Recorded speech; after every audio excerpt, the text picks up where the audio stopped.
എല്ലാവർക്കും സ്വാഗതം. സാമ്പത്തിക ശാസ്ത്രത്തിൽ നിന്നുള്ള മുൻവർഷ ചോദ്യങ്ങളാണ് നമ്മൾ ഇന്ന് ചെയ്തു നോക്കുന്നത്.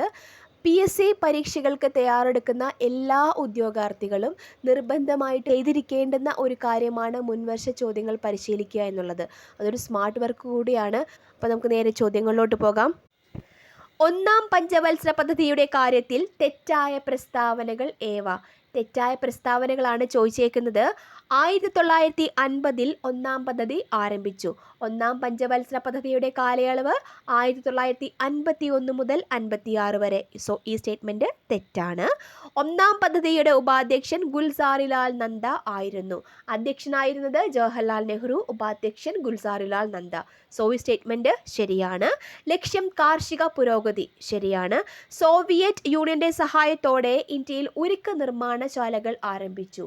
ഇന്ത്യയിൽ ഉരുക്ക് നിർമ്മാണശാലകൾ ആരംഭിച്ച പഞ്ചവത്സര പദ്ധതി ഏതാണ്? രണ്ടാം പഞ്ചവത്സര പദ്ധതി. സോ തെറ്റായ പ്രസ്താവനകൾ ഏതൊക്കെയാണ്? 1ഉം 4ഉമാണ്. സോ ഓപ്ഷൻ സി ആണ് ശരിയായ ഉത്തരം. അടുത്തത്, ഇന്ത്യയുടെ GST കൗൺസിലുമായി ബന്ധപ്പെട്ട് താഴെ പറയുന്ന ശരിയായ പ്രസ്താവന ഏത്? ഒരു കേന്ദ്രമന്ത്രി ഉൾപ്പെടെ 32 അംഗങ്ങളുണ്ട്. 2 കേന്ദ്രമന്ത്രി ഉൾപ്പെടെ 33 അംഗങ്ങളുണ്ട്. 3 കേന്ദ്രമന്ത്രി ഉൾപ്പെടെ 34 അംഗങ്ങളുണ്ട്. 4 കേന്ദ്രമന്ത്രി ഉൾപ്പെടെ 35 അംഗങ്ങളുണ്ട്. GST കൗൺസിൽ ഒരു ഭരണഘടനാ സ്ഥാപനം. അതിൽ 33 അംഗങ്ങൾ. സോ ഓപ്ഷൻ ബി ആണ് ശരിയായ ഉത്തരം. ഈ 33 അംഗങ്ങളിൽ 2 കേന്ദ്രമന്ത്രിമാർ. ആദ്യത്തേത് GST കൗൺസിലിൻ്റെ ചെയർപേഴ്സൺ കേന്ദ്ര ധനകാര്യമന്ത്രി. നിലവിലാരാണ്? നിർമ്മല സീതാരാമൻ. രണ്ടാമത്തേത് ധനകാര്യ ചുമതലയുള്ള കേന്ദ്ര സഹമന്ത്രി. നിലവിൽ പങ്കജ് ചൗധരി. സോ GST കൗൺസിലിലെ നിലവിലെ കേന്ദ്രമന്ത്രിമാരാരൊക്കെയാണ്? നിർമ്മല സീതാരാമനും പങ്കജ് ചൗധരിയും. ബാക്കിയുള്ള 31 അംഗങ്ങളിൽ 28 പേർ സംസ്ഥാനങ്ങളിൽ നിന്നുള്ള മെമ്പേഴ്സും ബാക്കി 3 പേർ നിയമസഭയുള്ള കേന്ദ്ര ഭരണ പ്രദേശങ്ങളിലെ മെമ്പേഴ്സുമാണ്. സോ ഈ ചോദ്യത്തിൻ്റെ ഉത്തരം ഓപ്ഷൻ ബി ആണ്. ഓക്കെ, അടുത്ത ചോദ്യം. ജലവിതരണം ഇന്ത്യയിൽ സമ്പദ് വ്യവസ്ഥയുടെ ഏത് സാമ്പത്തിക മേഖലയിൽ ഉൾപ്പെടുന്നു? പ്രാഥമിക മേഖല, ദ്വിതീയ മേഖല, തൃതീയ മേഖല, വ്യാപാര മേഖല. ജലവിതരണം ദ്വിതീയ മേഖലയാണ്. അടുത്തത്, ഇന്ത്യയിൽ ഏത് പഞ്ചവത്സര പദ്ധതിയാണ് സാമ്പത്തിക വളർച്ചയിൽ മനുഷ്യ മൂലധനത്തിൻ്റെ പങ്ക് തിരിച്ചറിഞ്ഞത്? ഏത് പഞ്ചവത്സര പദ്ധതിയാണ്? 7ാം പഞ്ചവത്സര പദ്ധതി. അടുത്ത ചോദ്യം, rural infrastructure development fund RIDF നിയന്ത്രിക്കുന്നത് ഏത് ബാങ്കാണ്? RIDF rural infrastructure development fund, അതായത് റൂറൽ ഇൻഫ്രാസ്ട്രക്ചർ പ്രോജക്ട്സ് ഫിനാൻസ് ചെയ്യാൻ വേണ്ടിയിട്ട് കേന്ദ്ര ഗവൺമെൻറ് സെറ്റപ്പ് ചെയ്തൊരു ഫണ്ടാണ് RIDF. ഇത് നിയന്ത്രിക്കുന്നത് RBI അല്ല, തെറ്റിപ്പോകല്. ഇത് നിയന്ത്രിക്കുന്നത് നബാർഡാണ്. ഓക്കെ, അടുത്തത്, ഇൻക്ലൂസീവ് ഗ്രോത്ത് എന്ന ആശയം ലക്ഷ്യമാക്കിയ ആദ്യ ഇന്ത്യൻ പഞ്ചവത്സര പദ്ധതി. 11th പ്ലാൻ എന്നുള്ളതാണ് ശരിയായ ഉത്തരം.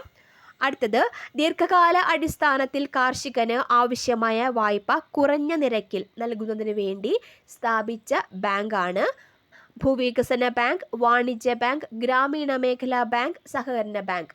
ഏത് ബാങ്കാണ്? ഭൂവികസന ബാങ്ക്. അടുത്തത്, PC മെഹ്ലനോബിസ് ആരംഭിച്ച പ്രസിദ്ധീകരണം ഏതാണ് പ്രസിദ്ധീകരണം? സംഖ്യ എന്നതാണ് ശരിയായ ഉത്തരം. അടുത്തത്, ദാരിദ്ര്യ നിർമ്മാർജ്ജനത്തിനായി 20 ദിന പരിപാടികൾ നടപ്പിലാക്കിയ പഞ്ചവത്സര പദ്ധതി ഏത്? 20 പോയിന്റ് പ്രോഗ്രാം നടപ്പിലാക്കിയ പഞ്ചവത്സര പദ്ധതി 5ാം പഞ്ചവത്സര പദ്ധതി. പൊതുമേഖലാ സ്ഥാപനങ്ങളുടെ ഉടമസ്ഥത സ്വകാര്യ മേഖലയ്ക്ക് കൈമാറുന്നതിൻ്റെ ഭാഗമായി അവയുടെ ഗവൺമെൻറ് ഓഹരികൾ സ്വകാര്യ മേഖലയ്ക്ക് വിൽക്കുന്ന നടപടി ഏത്? പൊതുമേഖലാ സ്ഥാപനങ്ങളുടെ ഉടമസ്ഥത സ്വകാര്യ മേഖലയ്ക്ക് കൈമാറുന്നതിനെ പറയുന്നത് എന്താണ്? സ്വകാര്യവൽക്കരണം. സോ അതിൻ്റെ ഭാഗമായി അവയുടെ ഗവൺമെൻറ് ഓഹരികൾ സ്വകാര്യ മേഖലയ്ക്ക് വിൽക്കുന്നതിനെ പറയുന്ന പേരാണ് നിക്ഷേപ വിൽപ്പന അഥവാ ഡിസ്ഇൻവെസ്റ്റ്മെൻറ്റ്. അടുത്ത ചോദ്യം, ഇന്ത്യയുടെ ദേശീയ വരുമാനം കണക്കാക്കുന്നതുമായി ബന്ധപ്പെട്ട ശരിയായ പ്രസ്താവനകൾ കണ്ടെത്തുക. ഇന്ത്യയുടെ ദേശീയ വരുമാനം കണക്കാക്കുന്നതിനായി 1949 നാഷണൽ ഇൻകം കമ്മിറ്റി രൂപീകരിച്ചു. ശരിയാണ്. ഇന്ത്യയിൽ ആദ്യമായി ദേശീയ വരുമാനം കണക്കാക്കുന്നതിനുള്ള ശ്രമം നടത്തിയത് ദാദാഭായ് നവറോജിയാണ്. ശരിയാണ്. ദേശീയ വരുമാനം കണക്കാക്കുന്നതിനായി ഉൽപ്പന്ന രീതിയും വരുമാന രീതിയും ഉപയോഗിക്കുന്നു. ഇതും ശരിയാണ്. സോ 3 പ്രസ്താവനകളും ശരിയാണ്. ഓപ്ഷൻ ഡി ആണ് ശരിയായ ഉത്തരം. അടുത്തത്, താഴെ പറയുന്നവയിൽ ശരി അല്ലാത്ത പ്രസ്താവന കണ്ടെത്തുക. സ്വതന്ത്ര ഇന്ത്യയിൽ ആസൂത്രണ കമ്മീഷൻ രൂപീകരിക്കുന്നത് 1950 ശരിയാണ്. ഇന്ത്യയിലെ ആസൂത്രണത്തിൻ്റെ ശില്പിയായി അറിയപ്പെടുന്നത് ആരെയാണ്? PC മെഹ്ലനോബിസ്. സോ ഈ സ്റ്റേറ്റ്മെൻറ്റ് ശരിയാണ്. ആസൂത്രണ കമ്മീഷന്റെ ആദ്യത്തെ ഉപാധ്യക്ഷൻ ഗുൽസാരിലാൽ നന്ദ ശരിയാണ്. ഒന്നാം പഞ്ചവത്സര പദ്ധതിയുടെ കരട് തയ്യാറാക്കിയത് PC മെഹ്ലനോബിസ് ആണ്. തെറ്റാണ്. ഒന്നാം പഞ്ചവത്സര പദ്ധതിയുടെ കരട് തയ്യാറാക്കിയത് ആരാണ്? KN രാജാണ്. സോ ശരിയല്ലാത്ത പ്രസ്താവന ഓപ്ഷൻ ഡി ആണ്. അടുത്തത്, ഭാരതീയ റിസർവ് ബാങ്കിൻ്റെ നൂതന സംരംഭമായ ഡിജിറ്റൽ പേയ്മെൻറ്റ് സൂചികയുമായി ബന്ധപ്പെട്ട ശരിയായ പ്രസ്താവനകൾ കണ്ടെത്തുക. 2021 ജനുവരി 1 റിസർവ് ബാങ്ക് തുടക്കമിട്ട പദ്ധതിയാണ്. ശരിയാണ്.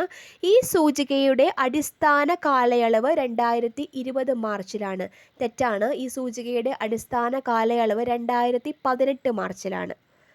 അടുത്തത്, പണരഹിത ഇടപാടുകളുടെ വളർച്ച അളക്കുന്നതിനുള്ള സൂചികയാണ് ഡിജിറ്റൽ പേയ്മെൻറ്റ് സൂചിക. ഇത് ശരിയാണ്. സോ ശരിയായ പ്രസ്താവനകൾ 1, 3 സോ ഓപ്ഷൻ സി ആണ് ശരിയായ ഉത്തരം.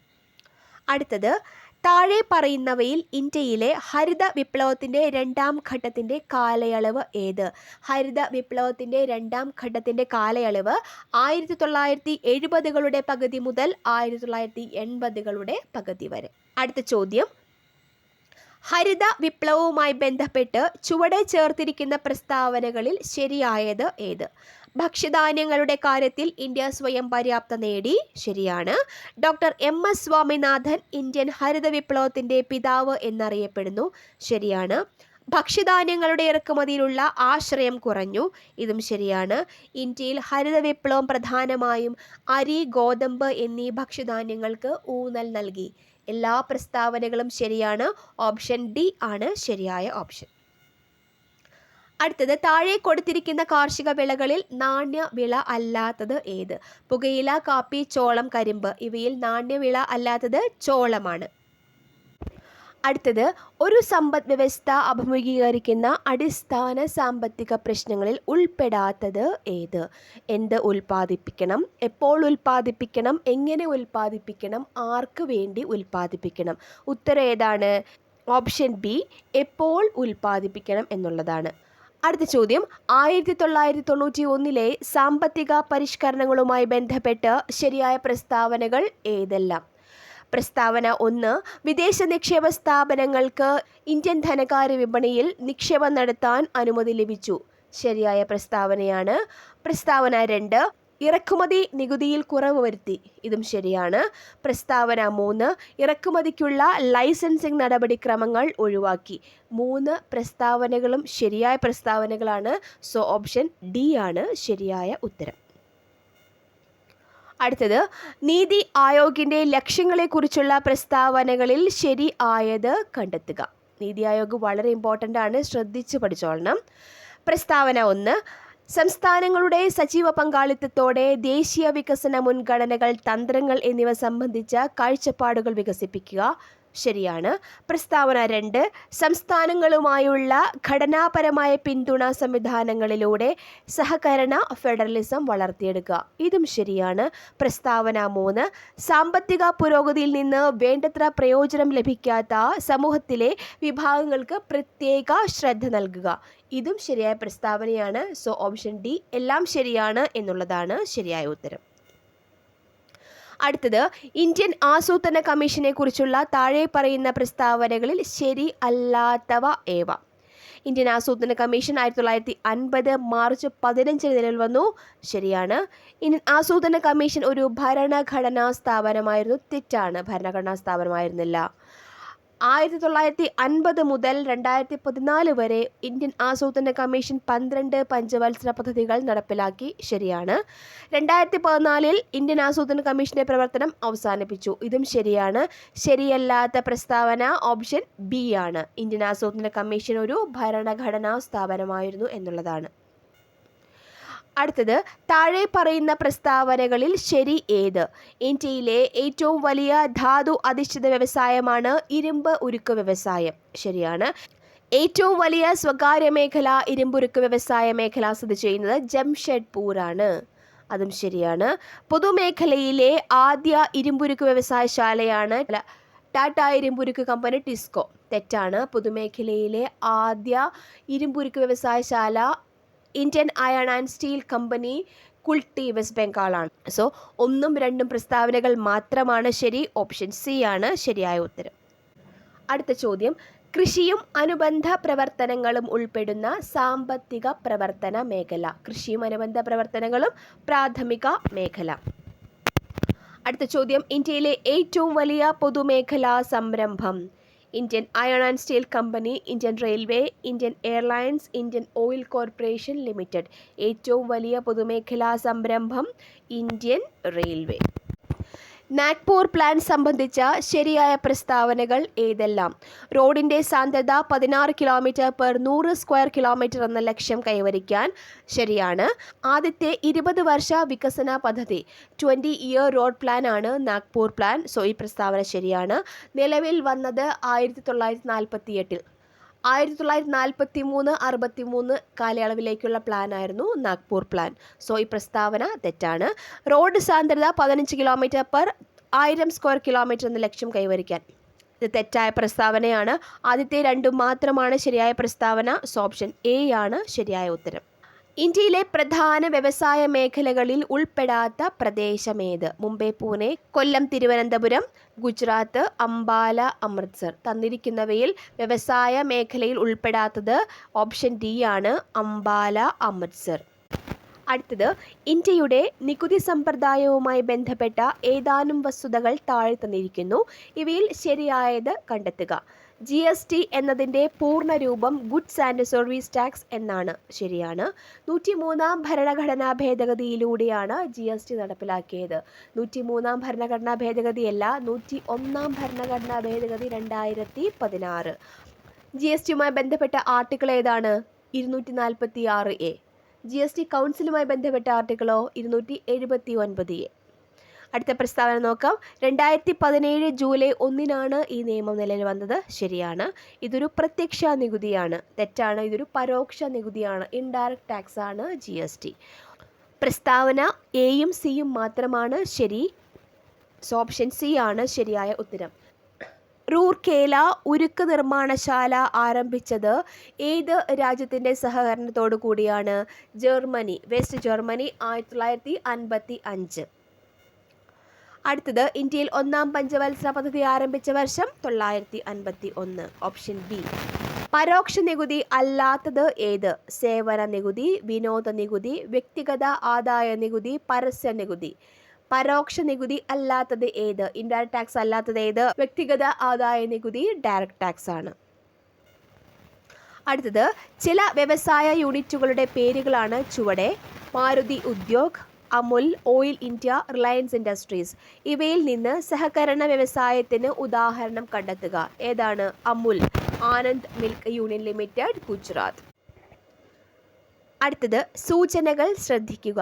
ഇന്ത്യയിലെ ഏറ്റവും വലിയ സ്വകാര്യ മേഖലാ ഇരുമ്പുരുക്ക് വ്യവസായശാലയാണ് Visvesvaraya iron and steel works limited. ഇന്ത്യയിലെ ഏറ്റവും വലിയ സ്വകാര്യ മേഖലാ ഇരുമ്പുരുക്ക് വ്യവസായശാല ടിസ്കോയാണ്. Tata iron and steel company, Jharkhand. Rourkela steel plant റഷ്യയുടെ സാങ്കേതിക സഹായത്തോടെ ആണ് സ്ഥാപിച്ചത്. റൂർക്കേല സ്ഥാപിച്ചത് ജർമ്മനിയുടെ സാങ്കേതിക സഹായത്തോടെയാണ്. സോ 2 പ്രസ്താവനകളും തെറ്റാണ്. ഓപ്ഷൻ ഡി ആണ് ശരിയായ ഉത്തരം. അടുത്തത്, ദേശീയ വരുമാനം ലഭിക്കുന്ന മേഖലകൾ ഏതെല്ലാം?